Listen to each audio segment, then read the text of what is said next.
Millionaire mocked his maid for being naive, but collapsed when he discovered she was still a virgin. Before we explore all the details of this incredible story, tell us where you're following us from and the time. Subscribe to the channel so you don't miss a thing, and let's embark on this journey together. She knew that staying invisible was safer, but some secrets refused to remain hidden. The morning light filtered through the towering windows of the Hart Mansion on Manhattan's Upper East Side, casting long shadows across marble floors that Danielle Moore had polished to perfection. At 25, she moved through the opulent rooms like a gentle ghost, her dark skin glowing softly in the amber sunlight that most people in this neighborhood took for granted. Danielle adjusted the fresh white orchids in the crystal vase, her slender fingers trembling slightly as footsteps echoed from the grand staircase. She didn't need to look up to know who it was. Daniel Hart's presence filled every room he entered, suffocating and commanding, like expensive cologne that lingers long after its wearer has gone. "Still playing house, I see," Daniel's voice cut through the morning silence, sharp and dismissive. At 37, he carried himself like a man who had never heard the word no, his steel-grey eyes scanning the room as if calculating its worth. His dark hair was perfectly styled, his Italian suit immaculate, but there was something cold about him that no amount of money could warm. Danielle kept her eyes downcast, continuing to arrange the flowers. "Good morning, Mr. Hart. Your breakfast is ready in the dining room." He approached her slowly, deliberately, his leather shoes clicking against the marble with each calculated step. "Tell me, Danielle," he said, her name rolling off his tongue like he was tasting something he found amusing. "Do you actually believe all those fairy tales you read in your spare time?" She paused, her hands stilling on the orchid stems. For a moment, something flickered in her warm brown eyes. Not anger, but a quiet strength that Daniel had never bothered to notice. "I believe that kindness exists, sir." Daniel laughed, but it was a hollow sound that echoed off the high ceilings. Kindness. He repeated the word like it was foreign. How refreshingly naive. "In the real world, Danielle, kindness is just another word for weakness." From the doorway, a weathered voice interrupted. "Is that what you've learned in all your years, nephew?" Edward Hart, 68 and wise in ways that money couldn't buy, entered the room with the quiet dignity of a man who had loved deeply and lost greatly. His silver hair caught the morning light, and his kind eyes held depths that spoke of understanding earned through decades of living.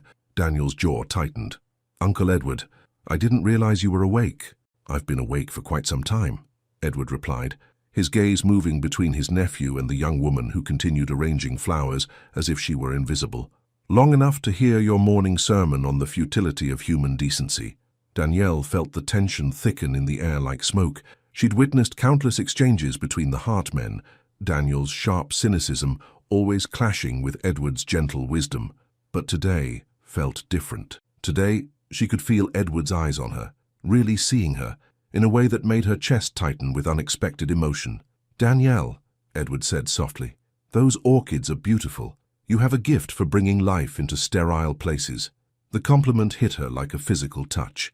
She looked up, meeting Edward's kind eyes for just a moment before glancing away. "Thank you, Mr. Edward." Daniel rolled his eyes. "She arranges flowers, Uncle. Let's not canonize her for basic housework." But Edward stepped closer to the arrangement, his weathered hands gentle as he touched one of the pristine white petals. "These particular orchids are Phalaenopsis. They're known for their resilience. They can bloom for months with the right care, fragile in appearance but remarkably strong." His eyes found Danielle's. "Much like people, I think." Danielle's breath caught. In 3 years of working in this house, no one had ever compared her to something beautiful. She felt tears prick at her eyes and quickly looked down, her hands smoothing over her simple black dress. Daniel watched this exchange with growing irritation. There was something in his chest, an unfamiliar tightness that he didn't like. "If you're both finished with this botanical poetry session, I have a conference call in 10 minutes. "Of course you do," Edward said quietly. "Always another call, another meeting, another reason to avoid simply being present." The older man turned to leave but paused in the doorway. "Danielle, would you mind bringing my coffee to the study when you have a moment? I find I prefer it when it's served by someone who understands that small kindnesses matter." When Edward's footsteps faded down the hall, Daniel and Danielle were left alone in the vast room. The silence stretched between them like a chasm, filled with everything they had never said to each other. "You don't have to encourage his sentimentality," Daniel said finally, his voice quieter now, almost uncertain. Danielle looked up at him, really looked, for the first time in months. She saw the expensive suit, the perfectly styled hair, the sharp jawline that spoke of genetic privilege. But for just a moment she thought she glimpsed something else, something lonely and carefully hidden. "Your uncle is a kind man," she said simply. "The world could use more kindness." Daniel stared at her, something shifting in his expression. "And what would you know about the world, Danielle? You live in this bubble, arranging flowers and believing in fairy tales." She straightened, and in that moment, she looked less like a servant and more like a queen. "I know that every morning you eat breakfast alone in a room that seats 12. I know that you work 16-hour days to avoid coming home to silence. And I know that kindness isn't weakness, Mr. Hart. It's courage." The words hung in the air between them like a bridge neither of them knew how to cross. Daniel's phone buzzed, breaking the spell. He glanced at it, then back at her, his expression unreadable. "My conference call," he said, but he didn't move. "Yes, sir." He walked toward the door, then stopped. Without turning around, he said, "The orchids, they do look nice." It was barely a compliment, grudgingly given, but something in Danielle's heart fluttered like wings. As his footsteps faded up the stairs, she touched one of the orchid petals Edward had admired, fragile in appearance but remarkably strong. Maybe, she thought, there was truth in that comparison. But what she didn't know was that upstairs, Daniel Hart stood at his office window, staring down at the street below, unable to stop thinking about the quiet strength in her voice when she'd called kindness courage. And in that moment, both their worlds began to shift, though neither was ready to admit it. What would you do if someone challenged everything you believed about strength and weakness?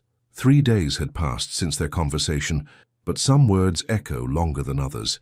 Daniel Hart stared at the same paragraph in his quarterly report for the 4th time, the numbers blurring together like abstract art. His corner office on the 42nd floor offered a commanding view of Manhattan, but today the city looked grey and uninspiring. He pushed back from his mahogany desk and walked to the floor-to-ceiling windows, his reflection ghosting over the urban landscape below. "Kindness isn't weakness, Mr. Hart. It's courage."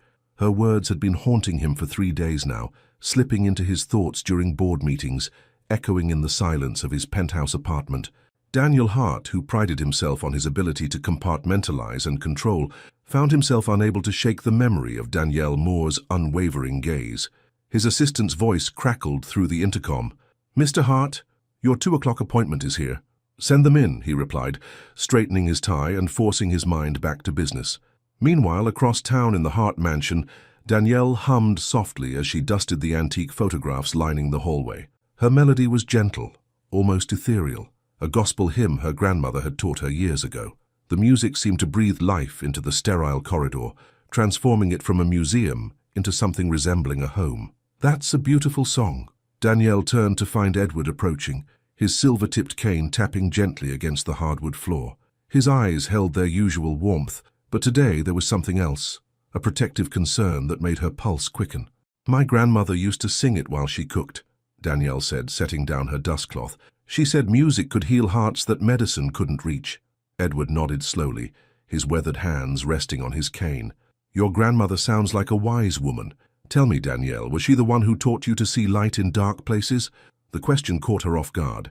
She studied Edward's face, searching for hidden meaning. "What do you mean, Mr. Edward?" "I've watched you in this house for 3 years," he said, settling into an antique chair near the window. "You move through Daniel's storms like they're mere spring rain. That kind of grace isn't common." Danielle felt heat rise in her cheeks. "Your nephew isn't as terrible as he wants people to believe." Edward's eyebrows rose slightly. "Isn't he?" "No, sir." She picked up her cloth again, needing something to do with her hands. "Yesterday I found a stack of anonymous donations to children's hospitals on his desk.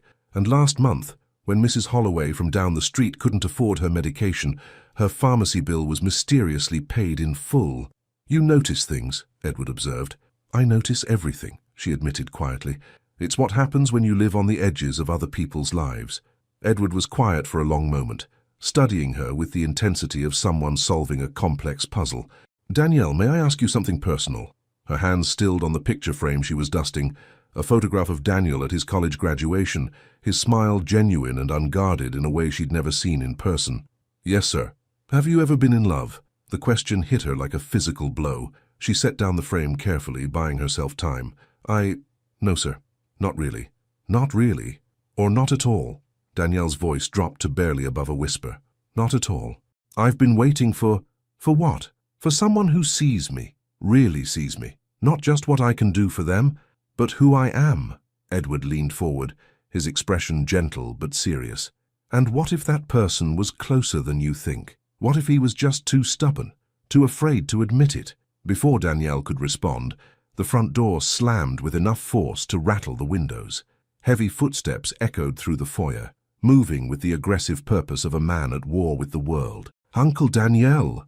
Daniel's voice boomed through the mansion, sharp with frustration. Edward and Danielle exchanged glances. Sounds like the quarterly board meeting didn't go well, Edward murmured. Daniel appeared in the hallway doorway, his usually perfect appearance disheveled. His tie was loosened, his hair mussed from running his hands through it, and his grey eyes blazed with barely contained fury. Those incompetent... He stopped abruptly when he saw Danielle, his angry words dying in his throat. For a moment, something vulnerable flickered across his features before the mask of control slammed back into place. Rough day? Edward asked mildly. Harrison Industries backed out of the merger, Daniel said through gritted teeth.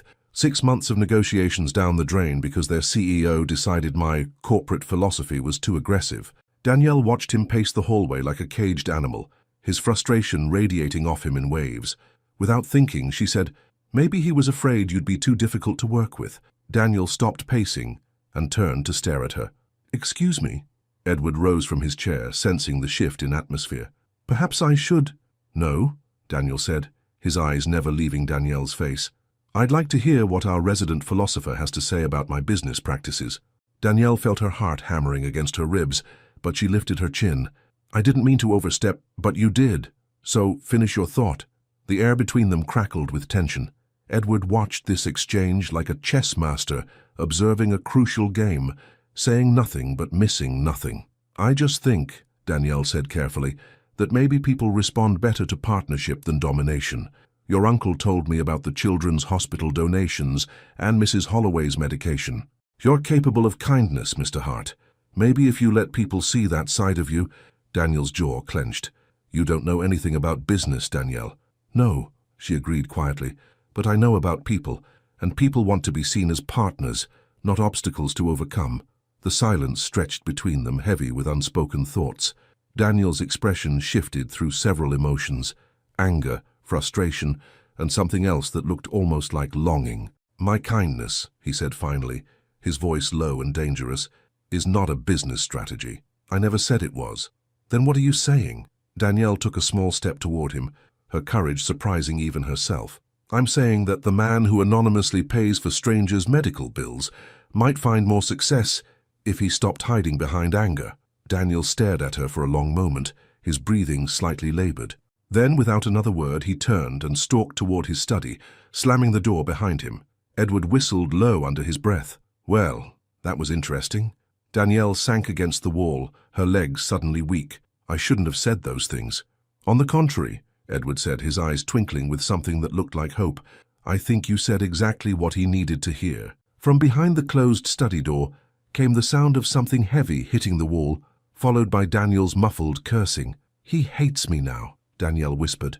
Edward smiled and patted her shoulder gently. "My dear girl, that wasn't hate in his eyes. That was a man meeting his match for the very first time." As Edward walked away, Danielle remained in the hallway, staring at the closed study door. Inside, she could hear Daniel moving around, and she wondered what storms were raging behind those walls. What she didn't know was that on the other side of that door, Daniel Hart was staring at his reflection in the window, replaying every word she'd spoken, and realizing that for the first time in his adult life, someone had seen straight through his carefully constructed armor. Sometimes the most dangerous conversations happen in the quiet hours after midnight. 2 weeks had passed since their confrontation in the hallway, and the Hart mansion had settled into an uneasy rhythm. Daniel emerged from his study only for meals, his interactions with Danielle reduced to polite nods and carefully neutral expressions. But Danielle noticed everything: the way his coffee sat untouched each morning, the dark circles under his eyes, the stack of crumpled papers in his wastebasket that suggested sleepless nights spent wrestling with thoughts he couldn't organize. It was approaching midnight when Danielle descended the grand staircase, her bare feet silent against the cool marble. She'd been unable to sleep, her mind replaying Edward's words about people being closer than they seemed. The mansion felt different at night, less like a showpiece and more like a home holding its breath. She padded toward the kitchen, seeking the comfort of chamomile tea, when she noticed a sliver of light beneath the study door. Her steps slowed. Daniel never worked this late anymore, not since the failed merger had shaken something loose in his carefully constructed world. A sound from within made her freeze, not the click of computer keys or rustle of papers, but something raw and broken, a sound like a man coming apart at the seams. Without thinking, she knocked softly. The sounds inside stopped immediately. "Go away, Uncle Edward." "It's not Edward," she said quietly through the heavy oak door. "It's Danielle." Silence stretched for what felt like an eternity. Then, barely audible, "What do you want?" "I heard." She pressed her palm against the door, as if she could reach through the wood to touch whatever pain she'd witnessed. "Are you all right?" A bitter laugh echoed from within. "Shouldn't you be sleeping? Tomorrow's another day of watching me fail at being human." The cruelty in his voice was aimed at himself, not her, and somehow that made it worse. "Mr. Hart, please, let me help." "Help?" The word came out sharp, cutting. "How exactly do you propose to help someone who spent 37 years perfecting the art of pushing people away?" Danielle closed her eyes, gathering courage from somewhere deep inside. "By not going away when you push." Another long silence, then the sound of footsteps, slow and heavy. The lock clicked, and the door opened just wide enough to reveal Daniel's face. His usually perfect hair was disheveled, his white shirt wrinkled and open at the collar, but it was his eyes that stole her breath, vulnerable and lost in a way that made her chest ache. "You should go back to bed," he said, but he didn't close the door. "So should you." She studied his face in the dim hallway light. "When did you last sleep? Really sleep?" He rubbed his face with both hands, suddenly looking older than his years. "Sleep is overrated. So is suffering alone." The words hung between them like a bridge she'd just built from her heart to his. Daniel stared at her for a long moment, then stepped back, opening the door wider. It was an invitation he'd never extended to anyone. Danielle entered the study cautiously, as if stepping into sacred space. The room was Daniel's sanctuary, floor-to-ceiling bookshelves, leather furniture worn soft with age, and a massive mahogany desk that had belonged to 3 generations of Hart men. But tonight it felt different, vulnerable, human. She noticed immediately what he'd been doing. Scattered across the desk were photographs, old ones, new ones, images that told the story of a life lived in careful isolation. His parents' wedding portrait, his Harvard graduation, pictures of business achievements that should have brought joy, but somehow looked hollow under the lamplight. "I was trying to figure out when I became this," he said, gesturing vaguely at himself. "This person who thinks kindness is weakness and emotions are liabilities." Danielle moved closer to the desk, her eyes taking in the scattered memories. "What did you find?" "That I've been this way for so long. I'm not sure who I'd be without the armor." He sank into his leather chair, looking defeated. "You said I hide behind anger. You weren't wrong." She picked up a photograph, Daniel as a child, maybe 8 years old, laughing while Edward pushed him on a tire swing. The joy in his face was pure and unguarded, so different from the man before her now. "You weren't born angry," she said softly. "No, I learned it." He took the photograph from her hands, his fingers tracing the edges. "My father believed emotions were weaknesses to be conquered. Hart men don't cry, Daniel. Hart men don't show fear. Hart men take what they want and never apologize for their strength." Danielle felt her heart break a little. "You were just a child who learned that love was conditional, that affection had to be earned through achievement and maintained through perfection." He set the photograph down carefully. "Uncle Edward tried to counteract it, but my father's voice was louder. And now," Daniel looked up at her, and in his gray eyes she saw decades of loneliness. "Now I'm 37 years old, and I built an empire, but can't build a relationship. I can negotiate billion-dollar deals, but can't have a simple conversation without turning it into a battle." Danielle found herself moving around the desk, drawn by an instinct she didn't fully understand. "That's not true, isn't it? Name one person who genuinely cares about me, not my money or my connections." "Edward. Edward's family. He has to care." "I don't." The words slipped out before she could stop them, honest and unguarded. Daniel's head snapped up, his eyes searching her face as if looking for the lie. "You don't what?" "I don't have to care," she whispered, her courage surprising even herself. But I do. The air in the room shifted, becoming charged with something neither of them had names for. Daniel stood slowly, his movements careful, as if sudden gestures might shatter whatever fragile thing was building between them. Why? His voice was barely audible. Because underneath all that anger, you're kind. Because you pay for strangers' medical bills and pretend it never happened. Because you're gentle with Edward, even when you're frustrated with the world. Because you're not the monster you think you are. Daniel took a step toward her, then stopped, his hands clenching at his sides. Danielle, yes, I've spent 3 years barely seeing you, and now I can't stop thinking about you. What does that make me?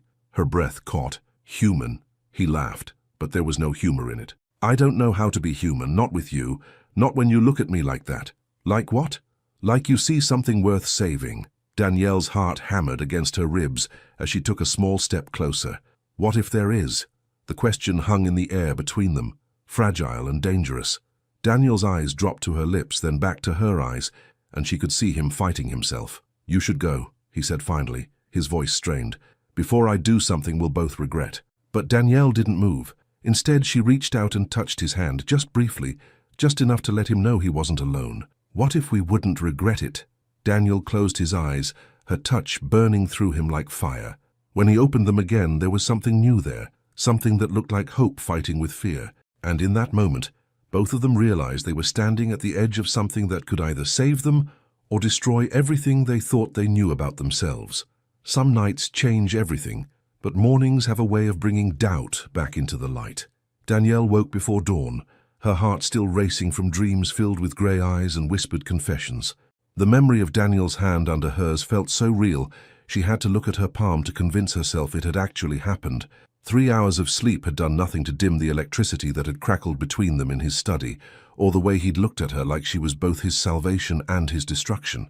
She dressed carefully in her usual black uniform, but her hands trembled as she buttoned the crisp white collar. Everything felt different now. The weight of the fabric against her skin, the sound of her footsteps on the marble floors, even the way the morning light filtered through the mansion's windows. She was still the same Danielle Moore who had entered that study last night, but something fundamental had shifted in the space between heartbeats. The kitchen was her sanctuary, and she lost herself in the familiar ritual of preparing breakfast. Coffee, dark and strong, the way Daniel preferred it. Fresh fruit arranged with the precision that had become second nature. Toast cut diagonally, butter on the side. Normal things. Safe things. Things that didn't require her to think about the way her name had sounded on his lips when he'd whispered it like a prayer. You're up early. Danielle spun around, nearly dropping the silver coffee pot. Daniel stood in the kitchen doorway, and her breath caught. He was impeccably dressed again, charcoal suit, silver tie, every hair in place, but his eyes held the memory of last night's vulnerability. The carefully constructed mask was back, but she could see the cracks where emotion had broken through. I always get up early, Mr. Hart, she managed, her voice steadier than she felt. Daniel. The correction hung between them like a bridge. She'd called him Mr. Hart for 3 years, maintaining the proper distance between employer and employee. But after last night, after touching his hand and seeing his soul laid bare, the formality felt like a lie. Daniel, she repeated softly, testing the name on her tongue. Something flickered in his expression. Relief, maybe, or gratitude. About last night. You don't have to explain, she interrupted quickly. I know you were tired, and emotions were high. Danielle, her name stopped her words cold. Don't. Don't what? Don't give me an excuse to take it back. He stepped into the kitchen, close enough that she could smell his cologne, expensive and masculine, with hints of cedar and something darker. I meant what I said. Every word. Her hands tightened on the coffee pot. Which part? All of it. That I can't stop thinking about you. That you see something in me worth saving. That you scare me more than any business deal ever has. The honesty in his voice made her knees weak. Daniel, I've been awake all night, he continued, moving closer still, trying to convince myself that this is a mistake, that I'm your employer and you're... What? The question came out sharper than she intended.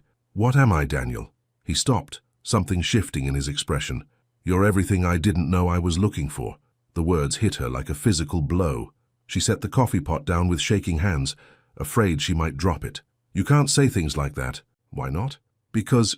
She struggled to find words that made sense. Because I'm not like other women you've known. I'm not sophisticated or worldly or... Thank God for that. The fervor in his voice surprised them both. Do you know what sophisticated and worldly gets you, Danielle? Relationships built on mutual benefit, conversations that never go deeper than stock prices and social calendars, women who see dollar signs when they look at me. And what do you think I see? Daniel reached out slowly, giving her time to pull away. When she didn't, his fingers brushed her cheek with reverent gentleness. I think you see me, just me, and that terrifies me because I haven't been just me in so long. I'm not sure he still exists.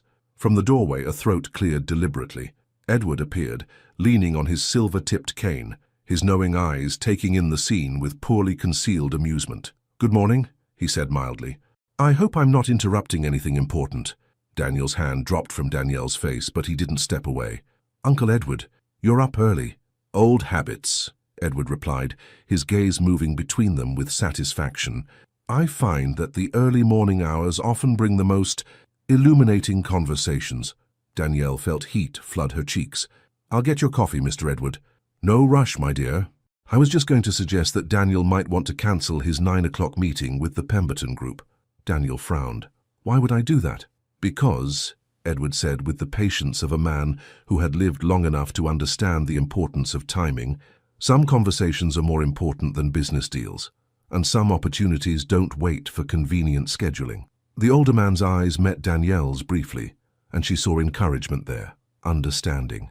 Permission to claim something she'd never dared want. I should let you both, Danielle began, moving toward the door. Stay. Daniel's voice was quiet but firm. Please. Edward smiled and settled into a chair at the breakfast table. Actually, I think Danielle should stay too. In fact, I think we all need to have a conversation about honesty. Uncle... No, Daniel, sit down. Both of you. Edward's voice carried the authority of age and wisdom. For 3 years, I've watched you dance around each other like opposing magnets, drawn together but afraid to get too close. Last night, something changed. I could feel it in the very walls of this house. Danielle and Daniel exchanged glances, neither sitting nor speaking. Danielle, Edward continued gently, you've spent 3 years believing you're invisible in this house. And Daniel, you've spent the same 3 years pretending she is. But pretending doesn't make truth disappear. It just makes it more dangerous when it finally surfaces. What are you saying? Daniel asked. Edward's eyes twinkled with something that looked like mischief. I'm saying that life is too short for cowardice. And love, he paused, letting the words settle in the air like dust motes in sunlight. Love requires courage. Danielle's breath caught. Mr. Edward, I don't think that you love my nephew? Edward's voice was gentle, but knowing. My dear child, it's written all over your face. It has been for months. Daniel turned to stare at her, his expression shifting through surprise, hope, and something that looked like wonder. Danielle, she felt exposed, vulnerable, like Edward had just stripped away her last defense. I need some air. She fled toward the garden doors, her heart hammering against her ribs.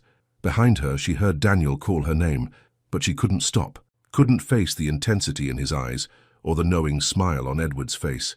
The morning air was cool against her heated skin, and she pressed her palms against her cheeks, trying to calm her racing pulse. Love. Edward had said the word like it was simple, natural, inevitable, but love was dangerous. Love meant vulnerability.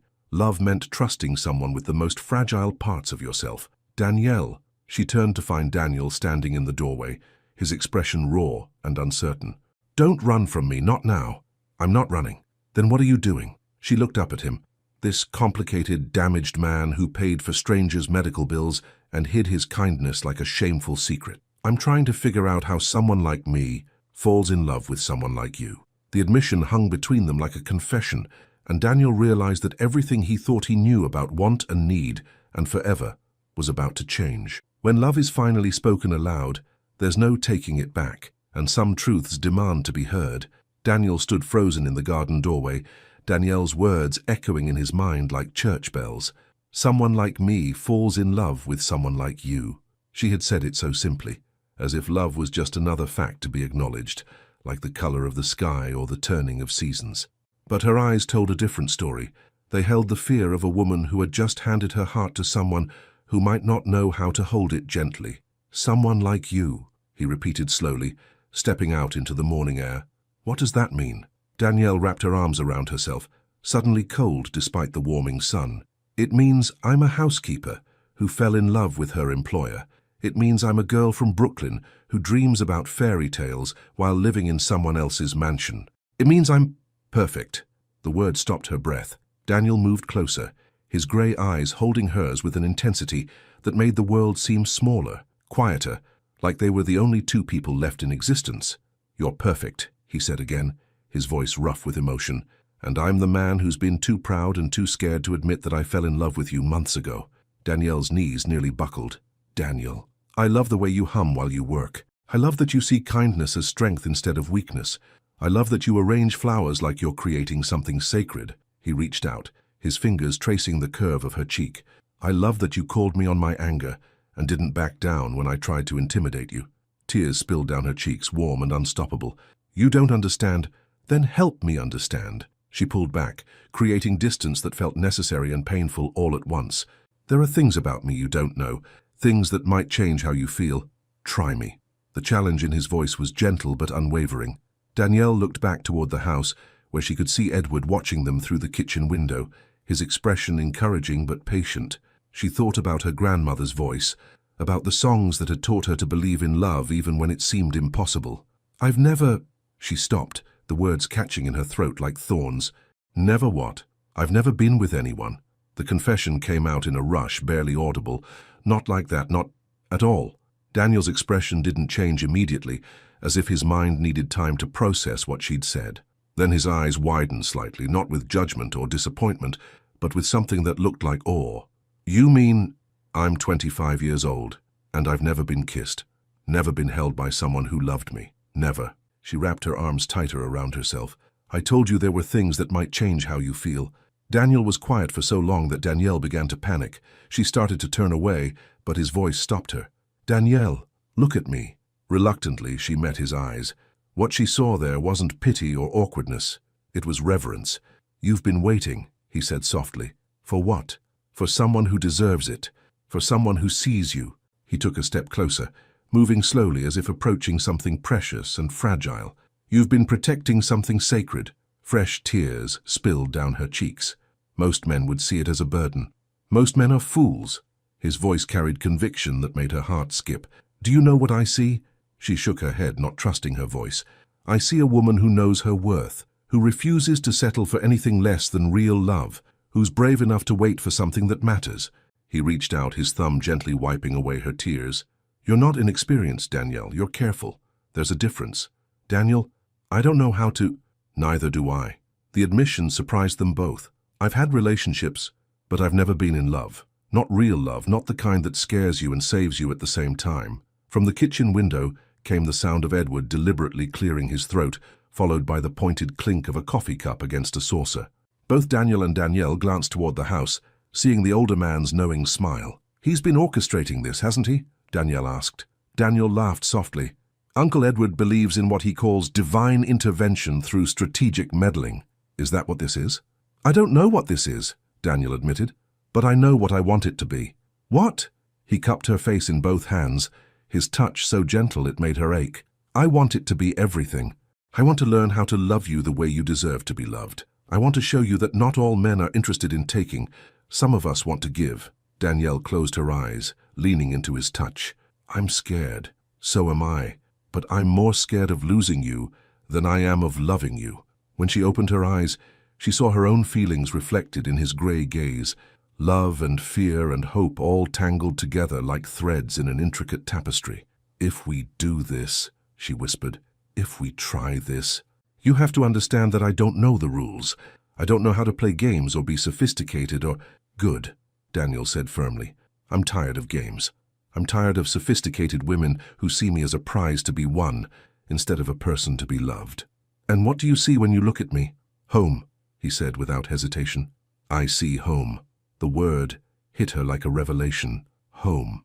Not a house or a mansion or a place where she worked, but a feeling, a person, a safe harbor in a world that had too often been cold and unwelcoming. "Daniel?" "Yes, I love you too." The words came easier this time, like a door that had been waiting to be opened.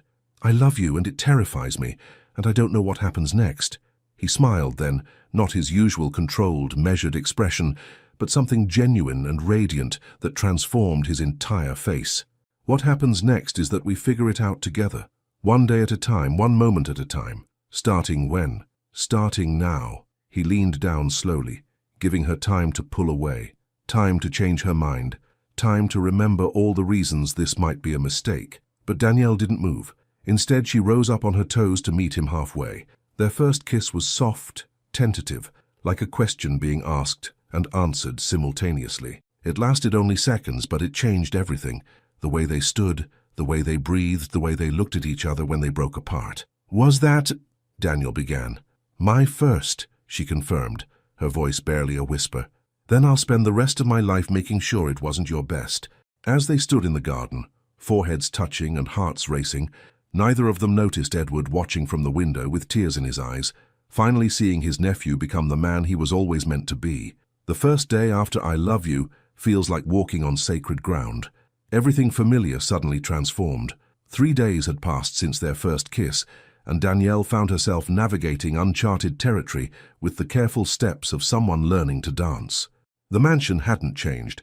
The same marble floors, the same expensive art, the same morning routines, but everything felt different when viewed through the lens of love. Daniel's coffee cup seemed more important now that she knew he loved her hands preparing it. The hallways echoed differently when she knew he was listening for her footsteps. But love, she was discovering, came with its own complications. "You're overthinking again." Danielle looked up from the roses she'd been arranging for the 3rd time, finding Daniel standing in the doorway of the sunroom.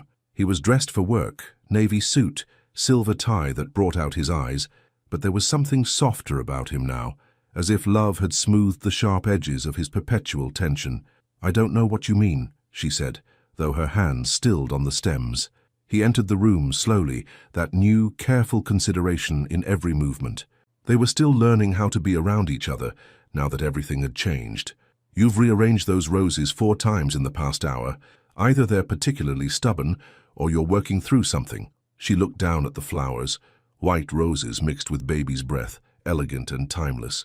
"I was just trying to get them perfect. They were perfect the first time." Daniel stopped beside her, close enough that she could smell his cologne, far enough away that he wasn't crowding her.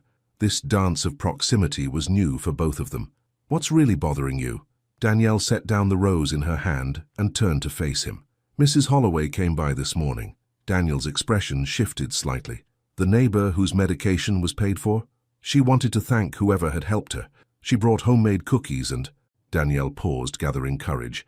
"She asked if I knew who the angel was, who'd saved her from having to choose between her heart medication and her rent." "What did you tell her?" "The truth, that some angels prefer to remain anonymous." Danielle studied his face, noting the way his jaw tightened almost imperceptibly. "But it made me think." "About what?" "About how little I really know about you. About the man behind the expensive suits and the charity you hide like secrets." Daniel was quiet for a moment, his gray eyes distant. "There's not much to know."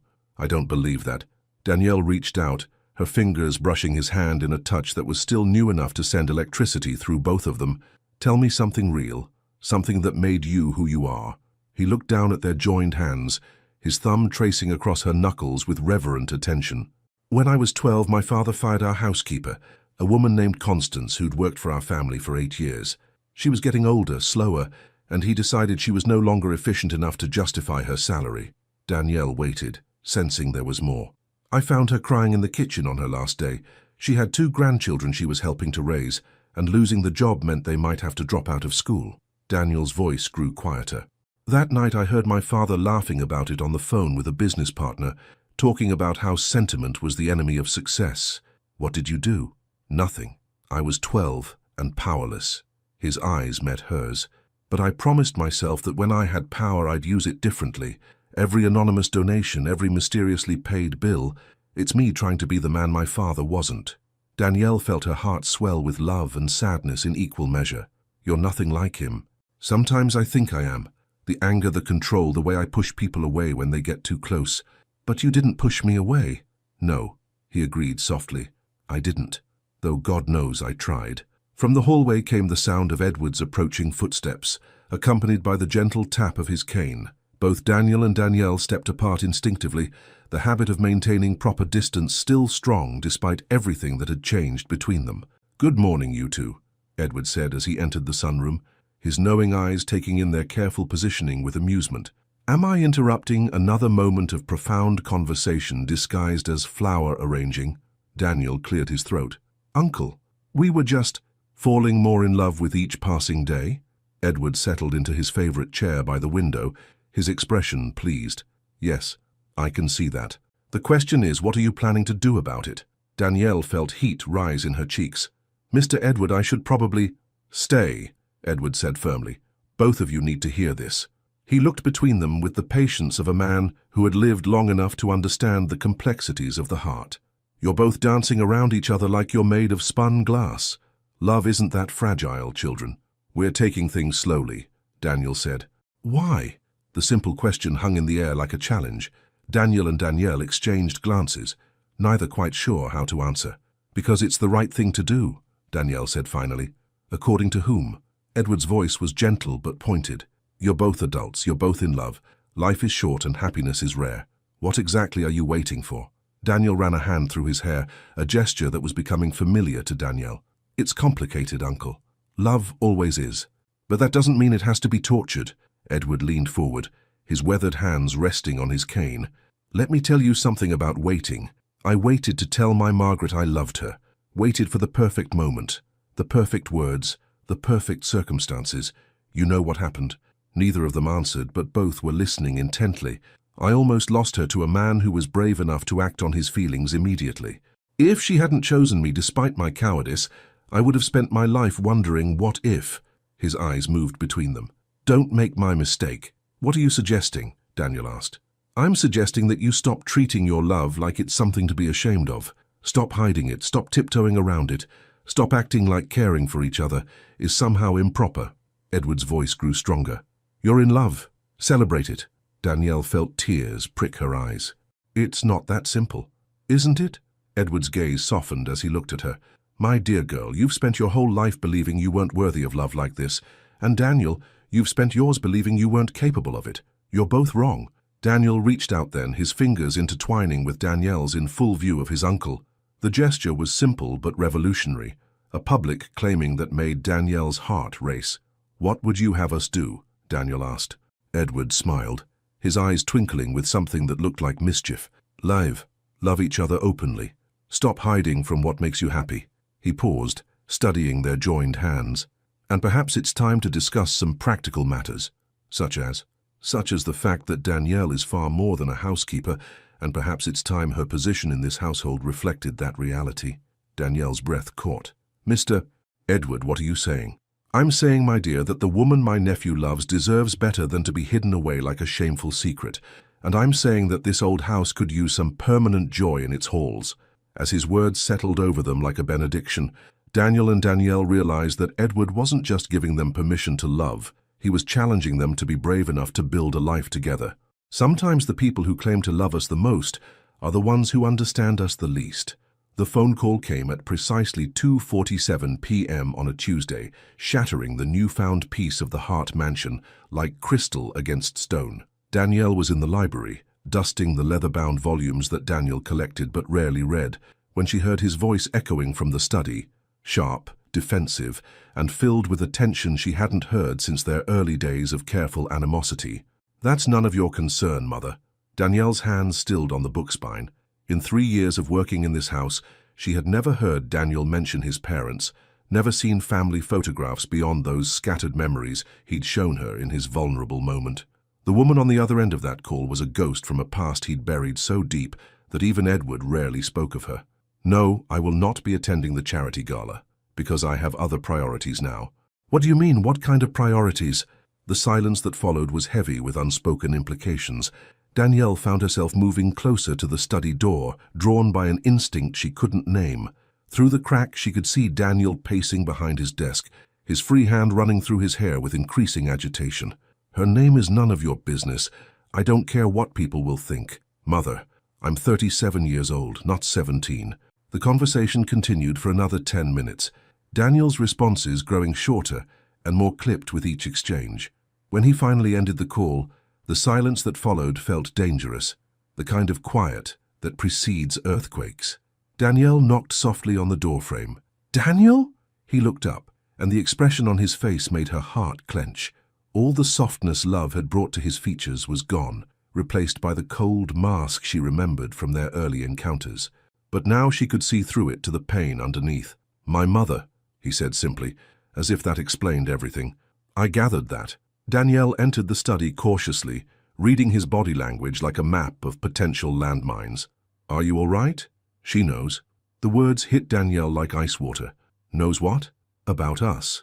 Apparently Mrs. Holloway mentioned to someone at the grocery store that there seemed to be romance blooming at the Hart mansion. "Word travels fast in certain circles." Danielle's laugh was bitter.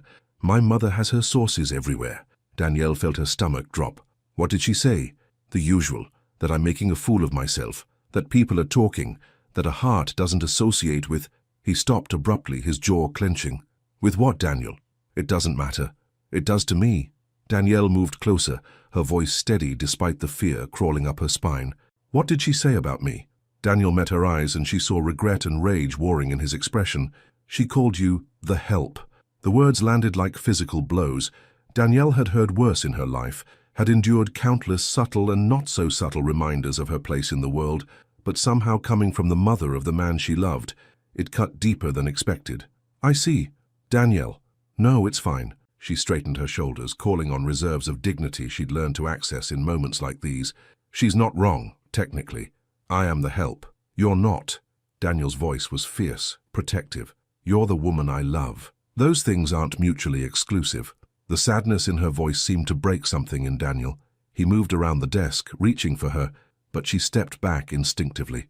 "Don't," she said quietly. "Not when you're looking at me like you're ashamed." "I'm not ashamed of you. I'm ashamed of her." "Are you?" The question came out harder than she intended. "Because for a moment there, when you were talking to her, you sounded like the old Daniel, the one who thought kindness was weakness and love was a liability." Daniel flinched as if she'd slapped him. "That's not fair, isn't it? Your mother calls and suddenly you're pacing and angry and looking at me like I'm a problem to be solved, instead of a woman to be loved." From the doorway came the sound of Edward clearing his throat. Both Daniel and Danielle turned to find the older man standing there, his expression grave but unsurprised. "I take it Vivian called," Edward said simply. "You know?" Daniel's voice was sharp. "I've been expecting it. Your mother has never been able to resist inserting herself into situations that don't concern her." Edward entered the study, his cane tapping against the hardwood. "What did she want?" "For me to come to my senses, to remember my position in society, to stop embarrassing the family name." Edward's eyes flashed with something that looked like anger, an emotion Danielle had never seen from the gentleman. "And what did you tell her?" "I told her it was none of her business." "But—" Edward's voice carried the weight of a man who knew his nephew too well. Daniel was quiet for a long moment, his gaze moving between Edward and Danielle. "But she's threatening to come here, to assess the situation herself." The words hung in the air like a death sentence. Danielle felt her chest tighten, her breathing becoming shallow. She had faced many challenges in her life: poverty, discrimination, the casual cruelty of people who saw her as invisible. But the thought of facing Daniel's mother felt insurmountable. "When?" Edward asked. "Tomorrow." Danielle sank into a chair, her legs suddenly unable to support her. "Tomorrow." "Danielle, listen to me." Daniel knelt beside her chair, his hands covering hers. "It doesn't matter what she says or thinks. Nothing she can do will change how I feel about you." "Won't it?" Danielle looked into his eyes, searching for certainty she desperately needed to find. "Because 5 minutes ago you were angry at me for existing, for being someone she could use to hurt you." "I wasn't angry at you." "Yes, you were." Her voice was quiet but certain. "Maybe not consciously, but part of you was angry that loving me has consequences, that I come with complications your mother can exploit." Daniel opened his mouth to deny it, then closed it again. The truth was there in his expression, unwelcome but undeniable. Edward watched this exchange with the sadness of a man who had witnessed too many families destroy themselves with pride and fear. "Danielle, my dear, may I ask you something?" She nodded, not trusting her voice. "Do you love my nephew?" "Yes." "Enough to fight for him?" The question caught her off guard. She looked at Daniel, still kneeling beside her chair, his grey eyes holding a vulnerability she'd never seen before. "I don't know if I'm strong enough for that kind of fight." "You are," Edward said with quiet conviction. "You're stronger than any of us. The question is whether Daniel is strong enough to deserve you." Daniel's head snapped up. "Uncle!" "No, Daniel. This is the moment that matters.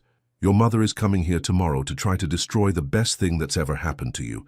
The question is, what are you going to do about it?" As the weight of Edward's challenge settled over the room, Danielle realized that tomorrow would determine not just the future of her relationship with Daniel, but whether the man she loved was truly the man she believed him to be. She arrived like winter, unexpected, cutting, and determined to freeze everything beautiful in its path. Vivienne Hart stepped out of her black Mercedes at exactly 11 a.m., her Louboutin heels clicking against the mansion's marble steps with the precision of a metronome. At 62, she was still striking, silver hair pulled into a perfect chignon, Chanel suit tailored to perfection, diamonds glinting at her throat like small cold stars. But it was her eyes that revealed her true nature, pale blue ice that had never learned the warmth of genuine affection. Danielle watched from the upstairs window, her hands gripping the silk curtains until her knuckles went white.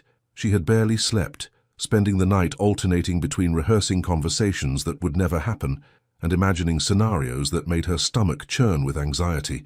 Daniel had knocked on her door 3 times during the night, but she hadn't answered. Some battles required solitude to prepare for. "She looks exactly like I imagined," Danielle whispered to herself, taking in the woman's imperious posture and calculating gaze as Vivienne surveyed the mansion like a general inspecting troops. The front door opened with ceremonial gravitas, and Danielle heard the formal exchange of greetings below.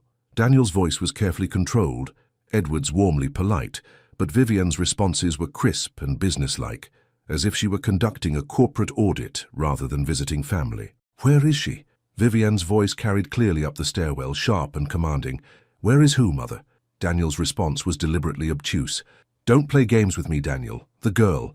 I want to meet the person who's caused such a stir in our social circle." Danielle closed her eyes, drawing strength from her grandmother's voice echoing in her memory. "Stand tall, baby girl. Your worth isn't determined by other people's opinions." She descended the staircase slowly, each step deliberate and dignified. Her black dress was simple but elegant, her hair swept back to reveal the graceful line of her neck. She wore no jewelry except for small pearl earrings, a gift from Edward on her last birthday. She looked exactly like what she was, a beautiful, intelligent woman who happened to work in service. The conversation in the foyer stopped as she appeared. Vivienne's pale eyes swept over Danielle from head to toe, cataloguing and dismissing in a single devastating glance. "So you're the famous Danielle," Vivienne said, her voice carrying the kind of false warmth that preceded a knife thrust. "You're prettier than I expected." "Thank you, Mrs. Hart." Danielle's voice was steady, respectful, but not subservient. "It's a pleasure to meet you." "Is it?" Vivienne moved closer, circling Danielle like a predator studying prey. "Tell me, dear, how long have you been working for my son?" 3 years, Mum. And in those 3 years you've managed to convince him that he's in love with you. That's quite an accomplishment." The words were delivered with surgical precision, designed to wound. Daniel stepped forward, his jaw clenched. "Mother!" "I'm not finished." Vivienne held up a manicured hand without taking her eyes off Danielle. "I'm curious about your background, dear. Where did you go to school?" "I graduated from Brooklyn Community College with a degree in literature." "How practical. And your family?" "My grandmother raised me. She passed away 5 years ago." "I see. No family, modest education, working in domestic service." Vivienne's smile was razor-thin. "And yet you believe you're suitable for a heart." The silence that followed was deafening. Edward gripped his cane tighter, his knuckles white with suppressed anger. Daniel looked ready to explode, but Danielle held up a subtle hand asking for space to fight her own battle. "I don't believe I'm suitable for anything, Mrs. Hart," Danielle said quietly. "I believe I'm a human being worthy of love and respect, regardless of my bank account or pedigree. Your son seems to agree with that assessment." Vivienne's eyes flashed with something dangerous. "My son is infatuated. Men his age often are, especially with women who know how to appeal to their baser instincts." The insult hit its mark, but Danielle didn't flinch. "If you're suggesting what I think you are, you're wrong. Daniel and I haven't what? Slept together?" Vivienne's laugh was cold and knowing. "How refreshingly old-fashioned, though I suppose that's part of the appeal, isn't it? Playing the innocent while you systematically dismantle my son's judgment."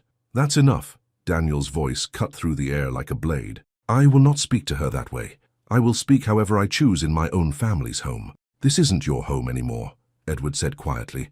but his words carried the weight of absolute authority. And it hasn't been for 20 years. Vivian turned her cold gaze on her brother-in-law. Still playing the sentimental fool, Edward? Some things never change. You're right, Edward replied, his voice steady as granite. Some things never change.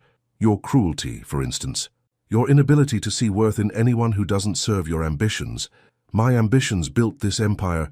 Your husband's ambitions built this empire, Edward corrected. Your only contribution was teaching your son to be as cold and calculating as you are. Fortunately, that lesson didn't take. The words hung in the air like thrown gauntlets. Vivian's composure cracked slightly, revealing the rage beneath her polished surface. Daniel, she said, her voice dropping to a lethal whisper, you have a choice to make. Your family and your future, or this dalliance with the help. Daniel looked at his mother, really looked at her, for what felt like the first time in years. He saw the expensive clothes and perfect makeup, the studied elegance and practiced charm. But underneath it all, he saw something that chilled him. Emptiness. A void where warmth and love should have lived. Then he looked at Danielle. Her hands were trembling slightly, but her spine was straight and her eyes were clear. She stood there taking his mother's verbal assault with a grace that humbled him, defending not just herself, but the very idea that love could transcend social boundaries. You're right, Mother, Daniel said slowly. I do have a choice to make. Danielle's breath caught. Vivian's smile was triumphant. I choose Danielle. The words hit the foyer like thunder. Vivian's face went white with shock and fury. If you think I'll stand by and watch you throw away everything for some delusional fantasy, then don't stand by, Daniel said, moving to Danielle's side and taking her trembling hand in his. Leave. Go back to your empty penthouse and your empty friendships and your empty life. But don't expect me to join you there. Vivian stared at her son, as if seeing a stranger. You're making the biggest mistake of your life. No, Daniel said, his voice filled with quiet certainty. The biggest mistake of my life was waiting 37 years to realize that your approval isn't worth sacrificing my happiness. The silence that followed was electric with unspoken consequences. Vivian looked between Daniel and Danielle, then at Edward, searching for an ally she wouldn't find. This isn't over, she said finally, her voice deadly quiet. Yes, it is, Edward replied. It's been over for a long time. We were just too polite to tell you. Vivian Hart left the way she had arrived, with calculated precision and cold fury. But as her Mercedes pulled away from the mansion, the woman watching from the upstairs window wasn't the same one who had arrived. Something fundamental had shifted in the Hart family dynamic, and everyone in that foyer knew it. As the sound of the car faded into the distance, Daniel turned to Danielle with love and determination burning in his eyes. But neither of them realized that Vivian Hart's threats were never empty, and her next move would test their love in ways they couldn't imagine. In the silence after the storm, truth has a way of revealing itself in the spaces between heartbeats. The mansion felt different after Vivian's departure, larger somehow, as if her toxic presence had been compressing the very walls. Danielle stood in the foyer, long after the Mercedes had disappeared, her hand still clasped in Daniel's, both of them processing what had just transpired. The late afternoon sun streamed through the tall windows, casting golden patterns on the marble floor, where a family had just been irrevocably changed. I need some air, Danielle whispered, her voice barely audible. Daniel's grip on her hand tightened instinctively. Don't run from this. From us. I'm not running. She looked up at him, her brown eyes bright with unshed tears. I just need a moment to breathe, to understand what just happened. Edward, who had been standing silent as a sentinel during their exchange, stepped forward with the gentle authority of wisdom earned through decades. Perhaps we all need a moment to process. Daniel, give her space. But Danielle, he added, his weathered hand reaching out to touch her shoulder, don't let her poison convince you that you're anything less than extraordinary. Danielle nodded, unable to trust her voice, and walked toward the garden doors. But she didn't go far, just to the stone bench beneath the old oak tree where she and Daniel had shared their first kiss. She could feel both men watching her through the windows, protective and patient, giving her the space she needed while remaining close enough to catch her if she fell. Inside the mansion, Daniel paced the foyer like a caged animal, his earlier certainty giving way to the crushing weight of what his choice might cost them both. I've destroyed everything, he said suddenly, his voice raw with realization. My mother will make our lives hell. She has connections, influence, power to make things difficult for us, for Danielle. Stop, Edward's voice cut through his nephew's spiral with surgical precision. "Right now, you sound exactly like the man who was too afraid to love her in the first place." Daniel spun around, his grey eyes wild. "You don't understand what she's capable of." "I understand perfectly. Your mother is a bitter woman who mistakes cruelty for strength and isolation for power. But you know what I also understand?" Edward moved closer, his cane tapping against the marble with each deliberate step. "I understand that the woman sitting in our garden just faced down a hurricane with more grace and courage than most people show in a lifetime." Through the window they could see Danielle sitting perfectly still, her hands folded in her lap, her face turned toward the sky as if drawing strength from the fading light. "She's stronger than you think," Edward continued. "Stronger than your mother, certainly. The question is whether you're strong enough to be worthy of her strength." Daniel followed his uncle's gaze to the garden. "What if I'm not? What if loving her isn't enough? What if I can't protect her from the world my mother represents?" "Then you learn, you grow. You become the man she believes you already are." Edward's voice gentled. "Love isn't about protection, Daniel. It's about partnership. Stop trying to shield her from difficulties and start figuring out how to face them together." Outside, Danielle lifted her face to catch the last rays of sunlight, and in that moment, she looked like something sacred, a woman who had found her own strength and was no longer afraid to claim it. "Go to her," Edward said quietly, "and this time, don't go as her protector. Go as her equal." Daniel found Danielle exactly where he'd expected, beneath the oak tree, surrounded by the roses she tended with such care. She didn't look up when he approached, but she didn't pull away when he sat beside her on the stone bench. "Your mother was right about one thing," Danielle said finally, her voice soft but steady. Daniel's blood went cold. "What?" "I am just the help. I do work in domestic service. I don't have a trust fund or a pedigree or connections in high society." She turned to look at him, and he was struck by the calm certainty in her expression. "But that doesn't make me less worthy of love." "Danielle, let me finish." She placed her hand over his, the gesture tender but firm. "For 3 years, I've lived in this house believing I was invisible, believing I was lucky just to be tolerated in these beautiful rooms. But today, when your mother tried to make me feel small, I realized something." "What?" "I'm not small. I never was. I've been hiding my own light because I was afraid others would try to dim it." She smiled, and it was radiant. "But love doesn't ask you to hide, Daniel. Love asks you to shine." Daniel stared at her, overwhelmed by the quiet revolution taking place before his eyes. This wasn't the uncertain young woman who had confessed her virginity with trembling hands. This was a woman who had faced judgment and emerged stronger, clearer, more herself than ever before.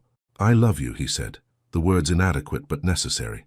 "I love your strength, your grace, your refusal to let anyone diminish you. I love that you see goodness in a world that often shows you cruelty." "And I love you," she replied, "but not because you chose me over your mother. I love you because in choosing me you finally chose yourself, the real you, the man who pays for strangers' medication and hides his kindness like a secret treasure." They sat in comfortable silence for a moment, hands intertwined, watching the sky deepen from gold to amber to the soft purple of approaching dusk. "What happens now?" Danielle asked. Daniel was quiet for a long moment, his thumb tracing patterns across her knuckles. "Now we build something new, something that's ours, not bound by other people's expectations or limitations. Your mother will make things difficult. Let her try." His voice carried a conviction that surprised them both. "She spent her whole life believing that money and status are the only things that matter.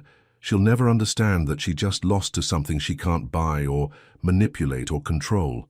"What's that?" "Love. Real love. The kind that makes people brave enough to choose happiness over approval." As if summoned by their conversation, Edward appeared on the garden path, moving slowly but purposefully toward them. In his weathered hands he carried something that made both Daniel and Danielle straighten with sudden attention. "Uncle?" Daniel stood, helping Danielle to her feet. "What is that?" Edward's eyes twinkled with something that looked like mischief and destiny combined. "This," he said, holding up a small velvet box that had clearly been treasured for decades, "belonged to your grandmother, Daniel. She wore it for 63 years of marriage, through good times and bad, through joy and sorrow." Daniel's breath caught. "Uncle, you can't mean—" "I mean exactly what you think I mean." Edward looked between them with the satisfaction of a man who had lived long enough to recognize true love when he saw it. "Life is short, children. Too short for long engagements and elaborate planning. Too short to waste time on fear when you found something real." He placed the velvet box in Daniel's trembling hands. Your grandmother always said this ring would find its way to the woman who could love a heart man completely. Flaws, fears, and all. Daniel opened the box with reverent fingers, revealing an antique diamond ring of breathtaking simplicity and elegance. It caught the dying light and threw it back in rainbow fragments, as if it had been waiting all these years to sparkle for the right woman. "Danielle Moore," Daniel said, his voice steady despite the magnitude of the moment. "I know we've only just found each other. I know the world will tell us we're moving too fast, that we're too different, that this can't last." He dropped to one knee on the garden path, the velvet box open between them like a promise. "But I also know that some things are worth fighting for, worth believing in, worth building a life around. Will you marry me?" Some moments split time into before and after, and this was one of them. The world seemed to hold its breath as Daniel knelt on the garden path, the antique diamond ring catching the last rays of sunlight like captured stars. Danielle stared down at him, this man who had chosen love over legacy, who had found the courage to kneel in the same garden where he'd first kissed her and ask her to build forever with him. Time moved differently in that suspended moment. She could hear her own heartbeat thundering in her ears, could feel Edward's hopeful gaze from where he stood like a benevolent guardian, could see the vulnerability in Daniel's grey eyes as he waited for her answer. But underneath it all, she heard her grandmother's voice, gentle and knowing. "Love that asks you to be brave is the only love worth having, baby girl." "Yes." The word came out as barely a whisper, but it carried the weight of every dream she'd never dared to speak aloud. Daniel's face transformed, relief and joy breaking across his features like sunrise after the longest night. "Yes," she said again, stronger this time, her voice carrying across the garden with absolute certainty. "Yes, I'll marry you." Daniel rose from his knees with hands that trembled as he slipped his grandmother's ring onto Danielle's finger. It fit perfectly, as if it had been waiting 25 years for her hand specifically. The diamond caught the light and sent rainbow fragments dancing across their faces, blessing them with tiny pieces of forever. "My God," Daniel whispered, staring at their joined hands. "You said yes. Did you think I wouldn't?" "I hoped, but hoping and knowing are different things." He lifted her hand to his lips, pressing a reverent kiss to the ring that now marked her as his. "I love you, Danielle Hart." The name hit her like a physical sensation. Danielle Hart. No longer invisible, no longer just the help, but the woman who would share his name, his life, his future. She tested it silently on her tongue and found it tasted like coming home. From behind them came the sound of enthusiastic applause. Edward was beaming, his eyes bright with tears he made no attempt to hide. 63 years, he said, his voice thick with emotion. "That ring hasn't sparkled like that since the day my brother put it on your grandmother's finger, Daniel." She would be so proud. Daniel pulled Danielle close, his arms encircling her, as if he could protect her from every storm that might come. "When?" he asked, his lips close to her ear. "When can we make this real?" "It's already real," she murmured back. "This moment, this choice, this love, it's all real. I mean the wedding. I want you to be my wife, not just my fiancée. I want to wake up every morning knowing you're mine and I'm yours, completely and forever." Danielle pulled back to look into his eyes, seeing the desperation there, not born of doubt but of a man who had lived 37 years without knowing what home felt like and was now desperate to claim it. "Soon," she promised, "as soon as we can arrange it. Tomorrow," she laughed, the sound bright and musical in the evening air. "Tomorrow might be rushing things, even for us. Next week, Daniel, I'm serious." His hands cupped her face with infinite tenderness. "I've wasted enough time pretending I didn't need love. I don't want to waste another day not being married to you." Edward cleared his throat delicately. "If I may suggest, there's a beautiful little chapel in the village. Father Morrison has been a family friend for decades. I'm sure he could arrange something intimate. This weekend, perhaps." Both Daniel and Danielle turned to stare at the older man, who looked remarkably pleased with himself. "You've been planning this," Daniel accused. "I've been hoping for this," Edward corrected. "There's a difference, but yes, I may have made a few preliminary inquiries, just in case." Danielle felt overwhelmed by the speed at which her life was changing. 3 weeks ago, she had been invisible. Today, she was engaged to the man she loved, with his uncle planning their wedding. It felt like stepping into someone else's life, someone braver, someone worthy of fairy tale endings. "What about your mother?" she asked suddenly, reality intruding on their perfect moment. "She'll never accept this. Never accept me." Daniel's expression hardened slightly, but not with doubt, with determination. "My mother made her choice today. She chose pride over love, judgment over acceptance. I've made mine. He touched the ring on her finger. I choose you. Always you. But the social implications, the business relationships, will survive. And if they don't, we'll build new ones. Better ones, with people who understand that love isn't a business transaction. Edward stepped closer, his weathered hand resting on both their shoulders. My dear children, let me tell you something about the Hart legacy. It was never about money or social standing or business empires. It was about love, about building something meaningful and lasting with the person who sees your soul. He gestured toward the mansion, golden in the evening light. This house has stood for over a century. Do you know what kept it standing? Not money, not status, love. Real love between real people who chose each other over and over again, through good times and bad. Your grandmother, he continued, his voice soft with memory, was a seamstress when she married my brother. The society families were scandalized, but she became the heart of this house, the light that made everything else worthwhile. You, Danielle, you're that light now. As if summoned by the mention of scandal, Daniel's phone buzzed insistently. He glanced at it and grimaced. My mother? Danielle asked. Worse, the society pages. Someone's already leaked news of our engagement. He showed them the headline, Hart airs shocking romance with household staff. Danielle felt her stomach drop, but Daniel immediately deleted the notification and slipped the phone back into his pocket. Let them talk, he said firmly. Let them whisper and speculate and judge. In a week I'll be married to the woman I love, and their opinions will matter exactly as much as they do right now, which is not at all. But your business will adapt or find new leadership. I'm not my father, Danielle. I'm not building an empire at the expense of my happiness. He pulled her closer. I'm building a life with you. As the sun finally disappeared behind the horizon, the garden was illuminated by soft landscape lighting that Edward had thoughtfully installed years ago. The roses glowed like jewels in the artificial twilight, and the fountain sang its gentle song of permanence and peace. I have something to confess, Danielle said suddenly. Daniel's body tensed slightly. What? I used to come out here at night sometimes, when you were traveling or working late. I'd sit on this bench and imagine what it would be like to belong here. Really belong, not just work here. She looked up at him, her eyes bright with wonder.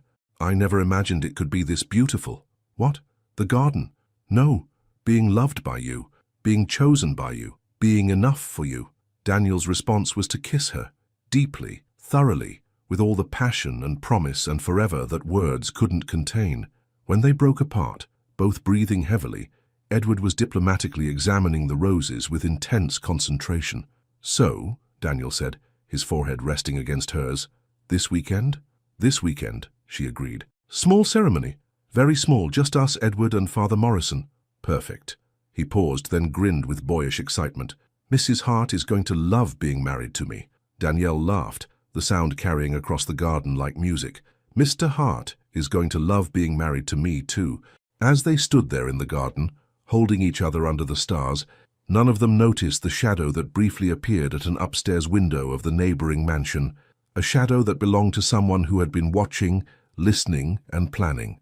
Because some storms pass quickly, but others gather strength in the darkness, waiting for the perfect moment to strike at happiness that dares to shine too brightly. 6 months later, love doesn't end with I do.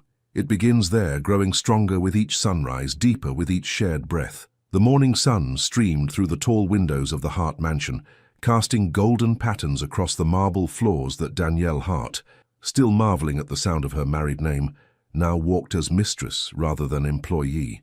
But some things never changed. She still rose early, still found peace in the quiet rituals of morning, still believed that small acts of kindness could transform entire worlds. She paused in the doorway of the sunroom, watching her husband of 5 months tend to the orchids they now cared for together. Daniel had traded his perpetual suits for casual elegance, rolled-up sleeves, loosened tie, hair slightly mussed from sleep. The rigid control that had once defined him had softened into something more beautiful, contentment. You're staring, he said without looking up, but she could hear the smile in his voice. I'm admiring, she corrected, moving to join him among the flowers. There's a difference. He straightened, turning to face her with eyes that still held wonder when they looked at her, as if he couldn't quite believe she was real, that she was his. Good morning, Mrs. Hart. Good morning, husband. She rose on her toes to kiss him, a gesture that had become as natural as breathing. Edward's already in the kitchen. He's making his famous pancakes. Special occasion? Every day with you is a special occasion. She paused, studying his face. But actually, yes. The Harrison Industries merger finalizes today. Daniel's expression shifted slightly, not with the old tension, but with quiet satisfaction. Amazing what happens when you approach business as partnership instead of conquest. The Harrison merger had been Daniel's first major deal since choosing love over his mother's expectations. Instead of the aggressive tactics Vivian had taught him, he'd approached the negotiations with the same honesty and respect he'd learned to bring to his marriage. The result had been not just a successful business deal, but the foundation for lasting professional relationships built on mutual benefit rather than domination. "Your mother called yesterday," Danielle said gently, watching his reaction. "Did she?" Daniel's voice was carefully neutral. "What did she want?" "To invite us to Christmas dinner." The silence that followed was heavy with months of estrangement, hurt, and slowly healing wounds.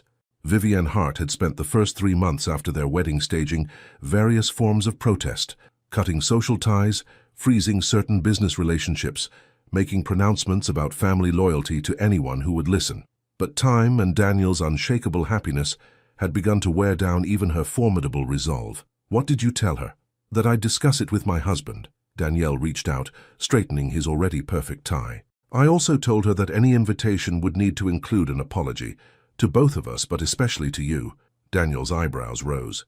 "You told my mother she needed to apologize to me." "I told your mother that love requires accountability and that family isn't an excuse for cruelty." Danielle's voice carried the quiet strength that had only grown in the months since their wedding. "I may have been the help once, but I'm a heart now, and hearts protect each other." The pride in Daniel's expression was unmistakable. What did she say to that?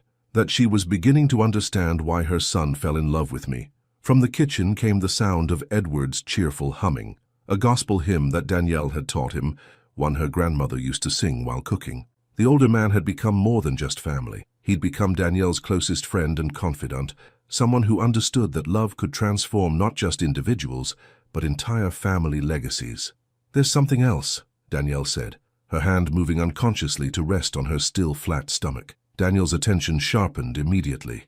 "What?" She looked up at him, her brown eyes bright with a secret that had been growing for weeks. "Dr. Waverly confirmed it yesterday. We are going to have a baby." The words hit Daniel like lightning. His face went through several expressions in rapid succession: shock, joy, wonder, and finally, overwhelming love. "A baby? A baby?" She smiled, tears threatening to spill over. "Due in late spring." Daniel's hands moved to frame her face, his touch reverent and amazed. "We're going to be parents. Are you happy?" "Happy?" His laugh was breathless, incredulous. "Danielle, I'm terrified and thrilled and grateful all at once. I'm going to love this baby the way my father never knew how to love me." "I know you are." She leaned into his touch. "They're going to be so lucky to have you as a father." From the kitchen doorway came the sound of deliberate throat clearing. Edward appeared, his silver hair catching the morning light, his eyes twinkling with the satisfaction of a man who had lived long enough to see dreams become reality. "I don't suppose this emotional conversation has anything to do with the pregnancy test I accidentally glimpsed in the bathroom wastebasket yesterday?" he asked mildly. Danielle laughed, the sound bright and musical. "You don't miss anything, do you?" "At my age, my dear, missing things is a luxury I can't afford." Edward's smile was radiant. "Congratulations. This house is going to be filled with the sound of children's laughter again." "Just like when Daniel was small?" Danielle asked. Edward's expression grew thoughtful. "Better. This child will grow up knowing they're loved unconditionally. They'll learn that kindness is strength, that love is the only legacy that truly matters." As if to prove his point, Daniel pulled Danielle closer, his hand moving to rest protectively over where their child was growing. The gesture was unconscious but profound, a promise to love and protect without conditions or expectations. "There's going to be so much to figure out," Danielle said, suddenly overwhelmed by the magnitude of becoming parents. "We'll figure it out together," Daniel said firmly, "just like everything else. The nursery will need to be prepared, and we'll need to think about names and childcare arrangements for when I go back to work." "Danielle," Daniel's voice was gentle but firm, "you don't have to go back to work if you don't want to. We can afford for you to stay home with the baby or work part-time or whatever makes you happy. But I like working. I like feeling useful. Then work. Do whatever fulfills you. Just know that you have choices now. Choices I want you to make based on what brings you joy, not what you think you should do. Edward watched this exchange with deep satisfaction. This was what love looked like when it was healthy and whole. Two people supporting each other's dreams, creating space for individual growth within their shared life. Speaking of choices, Edward said, settling into his favorite chair, I have an announcement of my own. Both Daniel and Danielle turned to look at him, suddenly alert to the formal tone in his voice. I've decided to travel, Edward continued. Europe, maybe Asia. Places Margaret and I always talked about visiting but never quite managed to reach. For how long? Daniel asked, concern evident in his voice. As long as it takes to see everything I want to see. Edward's smile was peaceful but determined. I'm 75 years old, and I've spent the last 20 years of my life making sure you two found each other. Now that you have, it's time for me to find my own adventures. Uncle, the house will still be here when I get back, and so will you. But right now I want to see the northern lights and the cherry blossoms in Kyoto and the sunrise over the Santorini cliffs. His eyes grew distant with possibility. I want to live while I still can. Danielle felt tears prick her eyes. We'll miss you. And I'll miss you. But this isn't goodbye. It's see you later. Besides, Edward's grin turned mischievous, someone needs to go shopping for the most ridiculous baby gifts Europe has to offer. As they stood there in the sunroom, three people who had found family in the most unexpected ways, the morning light seemed to bless them with golden possibilities. Daniel's hand rested on Danielle's stomach, protecting their future. Edward planned adventures that would carry Margaret's memory to beautiful places, and Danielle felt, perhaps for the first time in her life, completely and utterly home. The orchids bloomed around them, white and pristine and enduring. Outside, New York City hummed with its usual chaos and ambition, but inside the Hart Mansion, love had created something rare and precious, a family built not on obligation or expectation, but on choice, respect, and the daily decision to see the best in each other. 6 months ago, Danielle Moore had been invisible. Today, Danielle Hart was the center of her own beautiful life, surrounded by love that asked nothing of her except to be exactly who she was. And that, she thought as Daniel kissed her forehead and Edward hummed quietly in his chair, was more than enough. It was everything. Sometimes the greatest fairy tales are the ones we write ourselves. One choice, one brave moment, one act of love at a time. What kind of legacy do you want to leave? One built on power and expectations, or one built on love and acceptance? Your participation in the channel is very important. Please leave your opinion in the comments. Thank you so much for watching until the end. If you enjoyed this story, don't forget to subscribe to the channel, leave a like, and comment your thoughts. Your participation is very important to us. See you next time.